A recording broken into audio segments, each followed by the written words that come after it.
हम्म। कल्पना कीजिए एक ऐसी विशाल और अभेद्य प्राचीर की जो एक या दो दशक नहीं बल्कि पूरे 600 सालों तक लगातार हमलों को अपने सीने पर सहती रही। और उत्तर पश्चिम से जो आंधियों की तरह विदेशी आक्रमणकारी आते थे ना, ये प्राचीर हर बार उन्हें वापस धकेल देती थी। हाँ, एक ऐसी ढाल जिसने कई सदियों तक एक पूरे उपमहाद्वीप को बाहरी झटकों से बचाए रखा। मतलब अगर ये ढाल नहीं होती ना, तो शायद आज का इतिहास, यहाँ की भाषाएं और आज का भूगोल सब कुछ पूरी तरह से अलग होता। बिल्कुल सही कहा आपने। और देखिए, ये बात सिर्फ एक रूपक या मेटाफर तक सीमित नहीं है। हाँ। जब हम छठी से 12वीं शताब्दी के भारत को देखते हैं, तो हुणों के भयंकर आक्रमण के बाद गुप्त साम्राज्य पूरी तरह से बिखर चुका था। मतलब राजनीतिक नक्शा ऐसा हो गया था जैसे किसी ने शीशे को जमीन पर पटक दिया हो, है ना? हाँ, बिल्कुल। और इस बिखरे हुए शीशे को वापस जोड़ने और भारत को एक नई पहचान देने का काम जिस राजवंश ने किया, उसे हम गुर्जर प्रतिहार राजवंश के नाम से जानते हैं। और आज की इस गहन चर्चा में हम राजस्थान के इतिहास के उन्हीं प्रमाणिक पन्नों और दस्तावेजों में उतरने वाले हैं। हमारा आज का मिशन ही यही है, इस बात की तह तक जाना कि कैसे इस राजवंश ने भारत के द्वारपाल यानी गेटकीपर के रूप में काम किया। जी। लेकिन इससे पहले कि हम इनके विशाल साम्राज्यों, खूनी युद्धों और महलों की साजिशों की बात करें, मुझे एक बुनियादी चीज समझ नहीं आ रही। क्या? ये लोग आखिर थे कौन? क्योंकि जब मैं इतिहास के दस्तावेज पढ़ रही थी, तो इनकी उत्पत्ति मुझे किसी रहस्य से कम नहीं लगी। वो तो है। मतलब मोहनोत नैन्सी ने इनकी 26 शाखाओं का वर्णन किया है, लेकिन असली बहस इस बात पर है कि ये विदेशी थे या विशुद्ध भारतीय। देखिए, ये महज एक बहस नहीं है, बल्कि इतिहास का एक बहुत ही उलझा हुआ ताना बाना है। अलेक्जेंडर कनिंघम जैसे पुरातत्वविद का मानना है कि ये कुषाण या यूची कबीले के लोग थे। अच्छा, यूची कबीला। हाँ, अब इसे थोड़ा समझना होगा। कुषाण या यूची मध्य एशिया के खानाबदोश लड़ाके थे, जो घोड़ों की सवारी में माहिर थे और भारत आए थे। जो वो भी विदेशी मूल के योद्धा थे। लेकिन मैंने तो कुछ और ही पढ़ा है। चंदर बरदाई के मशहूर ग्रंथ पृथ्वीराज रासो में तो एक बिल्कुल ही अलग और जादुई कहानी मिलती है। हाँ, अग्निकुंड वाली कहानी। बिल्कुल। उसमें लिखा है कि इनकी उत्पत्ति आबू पर्वत पर वशिष्ठ मुनि के अग्निकुंड से हुई थी। जी। और वहीं डॉक्टर गौरीशंकर हीराचंद ओझा जैसे इतिहासकार इस बात पर जोर देते हैं कि ये पूरी तरह से भारतीय और सूर्यवंशी क्षत्रिय हैं। जी। मतलब एक तरफ आप इन्हें मध्य एशिया के खानाबदोश कह रहे हैं और दूसरी तरफ ये अग्निकुंड से निकले हुए विशुद्ध भारतीय योद्धा है। ये विरोधाभास कैसा है? यहाँ हमें सतह से थोड़ा नीचे झांकना होगा। अगर कोई विदेशी या खानाबदोश कबीला भारत में आकर बसता है और यहाँ राज करना चाहता है, तो सबसे बड़ी समस्या क्या होगी? शायद लोग उन्हें स्वीकार न करें। बिल्कुल। वैधता यानी लेजिटिमेसी की समस्या। जनता उन्हें अपना राजा क्यों मानेगी? या ब्राह्मण उन्हें अनुष्ठान करने की अनुमति क्यों देंगे? हाँ, सही बात है। समाज में स्वीकार्यता पाने के लिए आपको उस समाज के प्रतीकों को अपनाना पड़ता है। इसलिए अग्निकुंड से शुद्धि का सिद्धांत घड़ा गया होगा, ताकि इन योद्धा जातियों को भारतीय वर्ण व्यवस्था में क्षत्रिय का दर्जा दिया जा सके। अच्छा, तो ये कोई जादू नहीं था? नहीं, यह उस समय के समाज में खुद को स्थापित करने की एक सोची समझी राजनीतिक प्रक्रिया थी। ये बात समझ में आती है। मतलब सत्ता में बने रहने के लिए आपको जनता की नजरों में एक सुपर हीरो ओरिजिन स्टोरी चाहिए थी। बिल्कुल। लेकिन मुझे जो चीज सबसे ज्यादा हैरान करती है वो है इनका खुद का दावा। स्वयं प्रतिहारों के अपने अभिलेखों में, जैसे कि ग्वालियर अभिलेख में, उन्होंने खुद को रघुवंशी और भगवान राम के भाई लक्ष्मण का वंशज बताया है। हाँ, और ये बहुत महत्वपूर्ण है। अब देखिए, लक्ष्मण भी तो राम की कुटिया के बाहर एक द्वारपाल ही थे ना? क्या ये महज एक संयोग था या फिर एक बहुत ही चतुर राजनीतिक ब्रांडिंग? मैं इसे महज राजनीतिक ब्रांडिंग नहीं कहूंगा। ये उनके अस्तित्व और उनके काम का एक वैचारिक आधार था। कैसे? उस समय उत्तर पश्चिम से लगातार अरब और अन्य आक्रांताओं के हमले हो रहे थे। प्रतिहारों का मुख्य काम ही उन सीमाओं की रक्षा करना था। ढाल की तरह। बिल्कुल। जब आप दिन रात युद्ध के मैदान में खून बहा रहे हों, तो आपको अपनी सेना और अपनी प्रजा को एक ऐसा प्रतीक देना होता है जो उनके रोंगटे खड़े कर दे। क्या बात है! लक्ष्मण का प्रतीक उनके लिए सबसे सटीक था। ये इस बात की घोषणा थी कि हम इस जमीन के द्वारपाल हैं, ठीक वैसे ही जैसे लक्ष्मण भगवान राम के थे। वाह! ये ब्रांडिंग से ज्यादा अपनी नियति को सही ठहराने का एक तरीका था। ये वाकई एक बहुत ही गहरा नजरिया है। अब इन उत्पत्ति की कहानियों और वैचारिक आधार से निकलकर हम उस जगह पर आते हैं जहां से वास्तव में इस साम्राज्य की ईंटें रखी गईं। हम्म, हम बात कर रहे हैं मंडोर की। जी, जिसे आज हम जोधपुर के पास देखते हैं। हाँ, 6ठी शताब्दी में हरिश्चंद्र नामक एक व्यक्ति ने मंडोर को अपनी राजधानी बनाया। लेकिन रुको, हरिश्चंद्र तो एक ब्राह्मण थे ना? हाँ, एक ब्राह्मण राजा कैसे बन सकता है, और वो भी एक ऐसे राजवंश का जिसे हम क्षत्रिय योद्धा कह रहे हैं? यहीं पर हमें प्राचीन भारत के समाज को थोड़ा और गहराई से समझना होगा। देखिए, 6ठी शताब्दी का समाज उतना कठोर नहीं था जितना हम आज तसव्वुर करते हैं। अच्छा। हाँ, वर्ण व्यवस्था में अभी भी थोड़ी तरलता थी। 861 ईस्वी का एक बहुत ही महत्वपूर्ण दस्तावेज है, घटियाला शिलालेख। शिलालेख मतलब? पत्थर पर उकेरा गया आधिकारिक दस्तावेज। बिल्कुल। और राजा ककुक द्वारा स्थापित इस शिलालेख में साफ बताया गया है कि हरिश्चंद्र एक ब्राह्मण थे, लेकिन उन्होंने एक क्षत्रिय महिला भद्रा से विवाह किया था। हाँ, मैंने नोट्स में पढ़ा था। और इसी भद्रा से उनके 4 बेटे हुए, भोगभट, कद्दक, रज्जिल और दद्द। और इन चारों भाइयों ने मिलकर मंडोर को जीता। जी, लेकिन जो असली वंशावली और सत्ता का केंद्र बना वो तीसरे बेटे रज्जिल से शुरू होता है। और रज्जिल के बाद उनके पोते नागभट्ट प्रथम आए, जिन्हें नाहड़ भी कहा जाता था। और नागभट्ट ने अपनी राजधानी मेड़ता को बनाया था। बिल्कुल। और राजा कक्कुक का जो मैंने अभी जिक्र किया ना, उसकी बात करना भी बहुत जरूरी है। क्यों? क्योंकि हम अक्सर राजाओं को सिर्फ तलवारबाजी और युद्ध तक सीमित कर देते हैं, लेकिन कक्कुक सिर्फ लड़ नहीं रहा था। अच्छा, तो वो और क्या कर रहा था? उसने भीलों और अहीरों के उन उपद्रवों को शांत किया जो व्यापारिक मार्गों को असुरक्षित बना रहे थे। उसने बाकायदा एक नया बाजार बनाया और महाजनों यानी व्यापारियों को वहां लाकर बसाया। मतलब वो सिर्फ सेना नहीं खड़ी कर रहा था, बल्कि राज्य की अर्थव्यवस्था को भी मजबूत कर रहा था। बिल्कुल। क्योंकि जब व्यापारी सुरक्षित होंगे, बाजार चलेगा, तभी तो राज्य को टैक्स मिलेगा और इतनी बड़ी सेना का खर्च निकलेगा। बिल्कुल सटीक बात पकड़ी आपने। एक साम्राज्य बिना एक मजबूत इकोनॉमी के कभी टिकी नहीं सकता। सही बात है। लेकिन यहाँ इस मंडोर की कहानी में एक ऐसा मोड़ आता है जो मुझे पूरी तरह से चकरा देता है। कौन सा मोड़? एक तरफ ये राजा इतने समझदार हैं, अर्थव्यवस्था बना रहे हैं, आक्रांताओं से लड़ रहे हैं, और दूसरी तरफ साल 1395 में इंदा प्रतिहार शाखा ने अपने ही प्रतिहार राजा हम्मीर से इतना तंग आकर मंडोर का पूरा साम्राज्य ही एक बाहरी व्यक्ति चूड़ा राठौड़ को दहेज में दे दिया। जी, ये बहुत ही हैरान करने वाली घटना थी। मतलब अपनी राजधानी, अपना घर सिर्फ इसलिए दहेज में दे दिया क्योंकि आप अपने ही परिवार के सदस्य से चिढ़े हुए थे। इसके साथ ही मंडोर में प्रतिहार वंश का अंत हो गया। ये कैसे संभव है? देखिए, ये इतिहास का एक बहुत ही क्रूर लेकिन सच्चा सबक है। कोई भी बड़ा साम्राज्य बाहर के दुश्मनों से हारने से पहले हमेशा अंदर से टूटता है।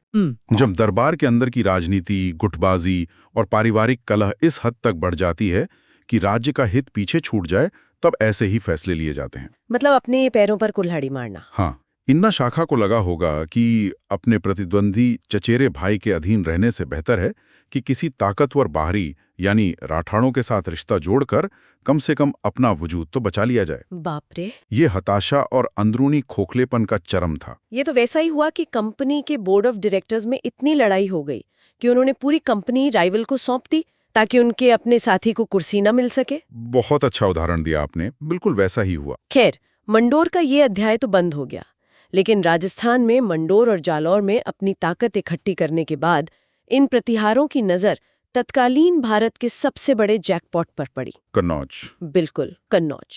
और कन्नौज को लेकर जो शुरू हुआ वो था इतिहास का सबसे खूनी और सबसे लंबा त्रिपक्षीय संघर्ष।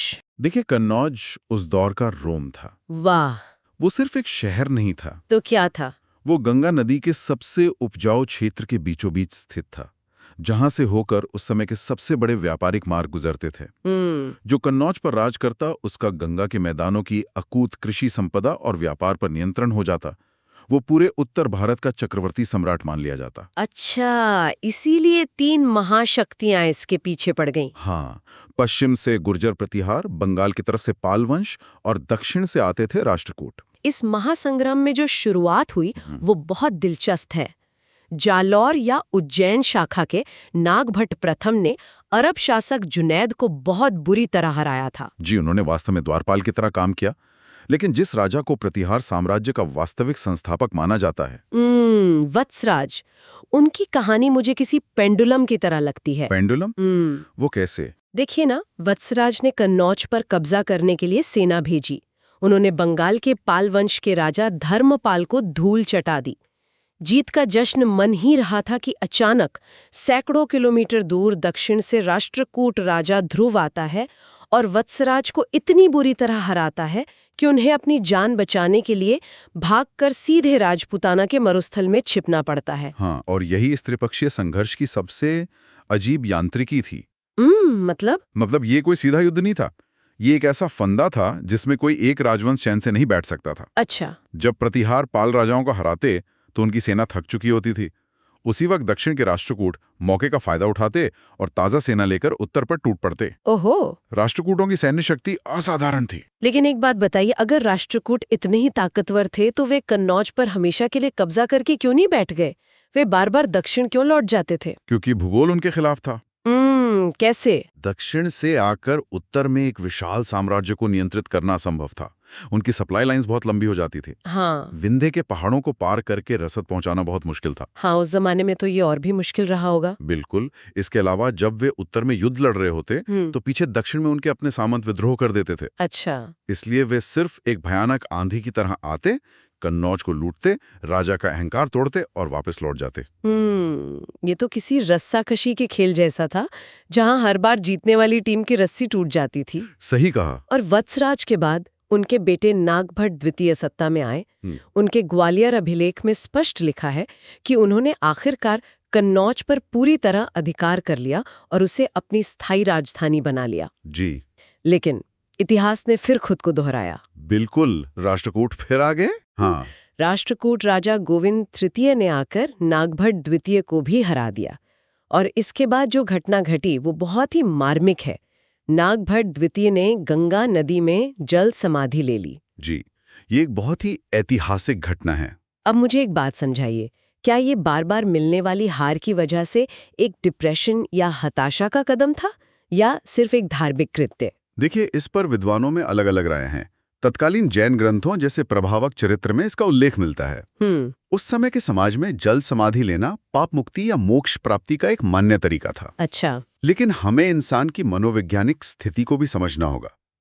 एक ऐसा राजा जिसने अपनी पूरी जिंदगी सिर्फ युद्ध के मैदानों में बिता दी हो, जिसने कन्नौज को पाने के लिए अपना सब कुछ दांव पर लगा दिया और फिर उसे एक झटके में खो दिया। हाँ, वो तो टूट ही गया होगा। बिल्कुल। उसमें केवल धार्मिक भावना नहीं थी, उसमें एक चरम दर्जे की थकान, राजनीतिक मोहभंग और एक सैनिक की हताशा भी शामिल रही होगी।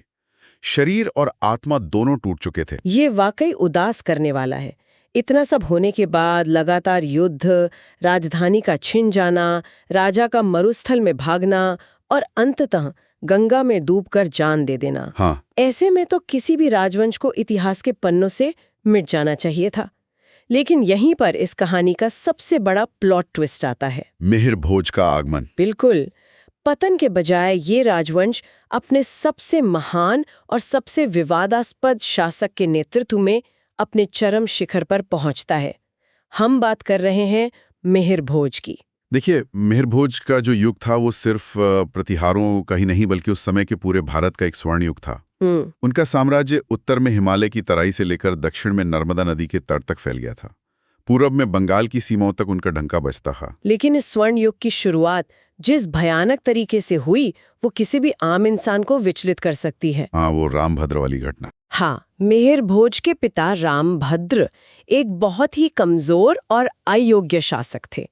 उनके समय में राज्य के टुकड़े हो रहे थे और सत्ता को बचाने के लिए मिहिर भोज ने अपने ही पिता की हत्या कर दी। जी। उन्हें इतिहास में प्रतिहार वंश का पितृहंता कहा जाता है। मुझे यही बात सबसे अजीब लगती है। क्यों? जिस राजा को आगे चलकर विष्णु के आदि वराह अवतार की उपाधि मिली, जिसके सिक्कों पर भगवान वराह की मुहर थी, जिसे धर्म का सबसे बड़ा रक्षक माना गया, उस महान इंसान की कहानी अपने ही पिता के कत्ल से शुरू होती है। महानता और नैतिकता का ऐसा टकराव कैसे संभव है? इतिहास में सत्ता का तर्क नैतिकता के तर्क से हमेशा अलग चलता है। वो कैसे? जब राज्य का अस्तित्व ही खतरे में हो तो एक महत्वाकांक्षी राजकुमार के लिए राज्य बचाना पिता के प्रति वफादारी से बड़ा हो जाता है। अच्छा। रामभद्र के कमजोर शासन के कारण सामंत विद्रोह कर रहे थे। पाल और राष्ट्रकूट फिर से हावी हो रहे थे। अगर मिहिर भोज उस समय सत्ता अपने हाथ में नहीं लेता तो शायद यह साम्राज्य वहीं खत्म हो जाता। जब 851 ईस्वी के आसपास अरब यात्री सुलेमान ने भारत का दौरा किया तो उसने अपनी किताब में लिखा कि मिहिर भोज इस्लाम का सबसे बड़ा शत्रु है। बाप रे। उसने ये भी लिखा कि उसके पास सबसे बेहतरीन अश्वारोही सेना यानी कैवेलरी है। सुलेमान के शब्द ये साबित करते हैं कि मिहिर भोज की सेना ने खलीफाओं की उन ताकतवर सेनाओं को अरब सागर के पार ही रोक दिया था, जिन्होंने आधी दुनिया को रौंद दिया था। बिल्कुल। ये वाकई उस दीवार का सबसे मजबूत हिस्सा था। लेकिन क्या ये साम्राज्य सिर्फ एक मिलिट्री स्टेट या छावनी बनकर रह गया था? क्या सब कुछ सिर्फ तलवारों और घोड़ों की टापों के इर्द गिर्द घूमता था? नहीं, बिल्कुल नहीं। एक महान सभ्यता सिर्फ युद्ध नहीं लड़ती, वो कला और साहित्य का भी सृजन करती है। अच्छा। मिहिर भोज के बाद जब उनके बेटे महेंद्रपाल प्रथम शासक बने तो साम्राज्य ने एक अभूतपूर्व सांस्कृतिक ऊंचाई छुई। उनके गुरु और राजदरबार के मुख्य कवि थे महान संस्कृत विद्वान राजशेखर। हाँ, राजशेखर। राजशेखर ने कर्पूर मंजरी, बाल रामायण और काव्य मीमांसा जैसे अद्भुत ग्रंथों की रचना की। कन्नौज अब सिर्फ एक सैनिक अड्डा नहीं था, वो पूरे भारत के बुद्धिजीवियों, कवियों और कलाकारों का चुंबक बन चुका था। यानी एक हाथ में तलवार थी तो दूसरे हाथ में कलम। ये संतुलन किसी भी महान साम्राज्य की निशानी है। बिल्कुल। और महेंद्रपाल के बाद जब महिपाल प्रथम गद्दी पर बैठे तब एक और प्रसिद्ध अरब यात्री अल मसूदी भारत आया। हाँ जी। उसने प्रतिहार राजा को बौर कहा। जी। कहा जाता है कि ये शब्द आदिवराह का ही बिगड़ा हुआ अरबी उच्चारण था। मतलब अरब दुनिया में भी उनके आदिवराह वाले दर्जे को मान्यता मिल चुकी थी। हाँ, वो ख्याति बहुत दूर तक थी। उनके पास विशाल सेना थी, समृद्ध अर्थव्यवस्था थी, उच्च कोटि का साहित्य था। फिर ऐसा क्या हुआ कि जो साम्राज्य 600 साल तक अरबों की आंधी में चट्टान बनकर खड़ा रहा, वो अचानक ताश के पत्तों की तरह ढह गया? देखिए, पतन की दरारें अचानक नहीं पड़ती, वो धीरे धीरे साम्राज्य को अंदर से खोखला करती हैं। और इस बार भी वो झटका उसी पुरानी दिशा से आया। दक्षिण से? हाँ, दक्षिण से। राष्ट्रकूट शासक इंद्र तृतीय ने कन्नौज पर एक बहुत ही विध्वंसक हमला किया। इस हमले ने प्रतिहारों की कमर तोड़ दी। उनके सामंतों को यह संदेश मिल गया कि अब केंद्र कमजोर हो चुका है। गुजरात के चालुक्य, बुंदेलखंड के चंदेल और मालवा के परमार, जो पहले उनके अधीन थे, वो धीरे धीरे खुद को स्वतंत्र घोषित करने लगे। जब दीवार की ईंटें ही खुद को अलग कर लेंगी तो दीवार तो गिरेगी ही। बिल्कुल गिरेगी। और वो अंतिम धक्का लगा साल 1018 ईस्वी में। अफगानिस्तान की तरफ से महमूद गजनवी एक विशाल और क्रूर सेना लेकर कन्नौज के दरवाजे पर आ पहुंचा। जी। उस समय प्रतिहारों की गद्दी पर बैठा था राज्यपाल। ये नाम इतिहास में बहुत ही कलंकित माना जाता है ना? हाँ, बहुत ज्यादा। क्योंकि गजनवी के भयानक आक्रमण का सामना करने के बजाय राज्यपाल कन्नौज को उसके हाल पर छोड़कर डर के मारे जंगलों में भाग गया। मुझे एक बात समझ नहीं आ रही। एक ऐसा राजवंश जिसका इतिहास जुनैद को हराने और मिहिर भोज जैसे योद्धाओं का रहा हो, उसका राजा युद्ध लड़े बिना मैदान छोड़कर कैसे भाग सकता है? देखिए, जब संस्थाएं व्यक्तियों पर निर्भर हो जाती हैं तो यही होता है। साम्राज्य का ढांचा पहले ही कमजोर हो चुका था। अच्छा। सेना में अब वो अनुशासन और ताकत नहीं थी। लेकिन सबसे बड़ी बात थी व्यक्तिगत साहस का अभाव। राज्यपाल का इस तरह पीठ दिखाकर भागना उस समय के क्षत्रिय धर्म और राजपूताना गौरव के बिल्कुल विपरीत था। एक राजा अगर हारकर युद्ध भूमि में मर भी जाए तो उसकी इज्जत होती है, लेकिन कायरता से भागना, इसने पूरे उत्तर भारत के राजनीतिक मनोविज्ञान को तोड़कर रख दिया। और इसी कायरता का जो अंजाम हुआ, वो मेरे हिसाब से इस पूरे महाकाव्य की सबसे बड़ी और दुखद विडंबना है। हाँ, विद्याधर वाली घटना। बिल्कुल। राज्यपाल भागकर अपनी जान तो बचा लेता है, लेकिन गजनवी उसे नहीं मारता, बल्कि बुंदेलखंड के चंदेल वंश के शासक विद्याधर ने राज्यपाल पर आक्रमण किया और उसकी हत्या कर दी। जी। और विद्याधर एक भारतीय राजा ही थे। मतलब 600 सालों तक विदेशियों से भारत की रक्षा करने वाले द्वारपाल राजवंश के राजा को उसी के एक साथी भारतीय राजा ने महज उसकी कायरता के लिए मार डाला। यहाँ विद्याधर का गुस्सा सिर्फ राज्यपाल की कायरता पर नहीं था। तो और क्या वजह थी? जब एक बड़ा साम्राज्य जो बफर जोन या ढाल का काम कर रहा होता है, वो ढह जाता है, तो पीछे खड़े सभी छोटे राज्यों की सुरक्षा खतरे में पड़ जाती है। ओहो, मतलब एक चेन रिएक्शन। बिल्कुल। विद्याधर को पता था कि राज्यपाल के भागने से पूरे उत्तर भारत का प्रवेश द्वार गजनवी के लिए खुल गया है। ये हत्या उसी भू राजनीतिक दहशत और क्षोभ का परिणाम थी। इसके बाद तो बस नाम मात्र का शासन ही बचा था। अंतिम शासक यशपाल 1036 ईस्वी के आसपास रहे और कुछ ही दशकों में कन्नौज पर गढ़वाल वंश यानी चंद्रदेव ने कब्जा कर लिया। प्रतिहार वंश का सूर्य हमेशा के लिए डूब गया। सूरज जरूर डूब गया, लेकिन उसकी रोशनी का असर आज तक बाकी है। सही कह रहे हैं। अगर हम इस पूरे दौर का मूल्यांकन करें तो गुर्जर प्रतिहार सिर्फ कुछ राज्यों पर राज करने वाले राजा नहीं थे।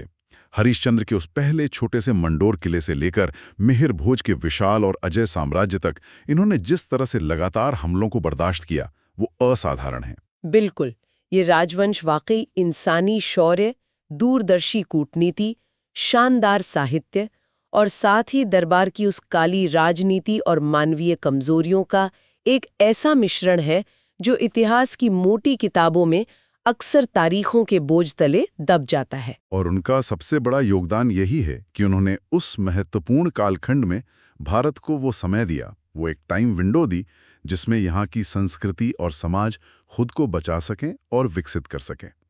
उनका अंत चाहे जितना भी दुखद रहा हो, लेकिन उस दीवार ने अपना काम बखूबी किया था। जी, आज की इस गहन चर्चा को यहीं समेटते हुए मैं श्रोताओं के लिए एक ऐसा विचार छोड़ना चाहूंगी जो हमारे इन दस्तावेजों से भी आगे जाता है।